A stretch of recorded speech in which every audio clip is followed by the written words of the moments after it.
மழை நீர் என்பது எல்லா இடங்களுக்கும் எல்லோருக்கும் பொதுவானதாக உள்ளது.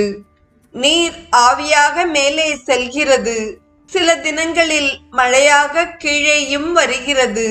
மேகங்கள் பூமியை மழையால் மகிழ்விக்கின்றன. அக்னிகள் வானுலகை மகிழ்விக்கின்றன. இப்படி செய்யும் பஞ்சபூதங்களை படைத்த எந்த அழிவற்ற பரம்பொருள் உண்டோ அதை எல்லா தேவர்களும் தியானிக்கிறார்கள். இந்த உபாசனைக்கு ரட்சகராக ஜமதக்னி என்ற மகர்ஷியை ஏற்படுத்தினார்கள். ஜமதக்னியானவர் 4 அதிகரிக்கும் எழுத்துக்களை கொண்ட சந்தங்களால் அக்காரியத்தை பூர்த்தி செய்கிறார். சோமராஜனை திருப்தி செய்யும் சோமயாகம் முதலியவற்றால் மனம் நிறைந்து மக்கள் மகிழ்கிறார்கள். ஜமதக்னி ரிஷி உபதேசித்த மந்திரங்களால் நாம் வீரியம் மிக்கவர்களாக இருக்கின்றோம். திசைகளெல்லாம் நமக்கு மங்களம் நிறைந்தவைகளாக இருக்கின்றன என்று பூலோகவாசிகள் கூறி மகிழ்ந்தார்கள்.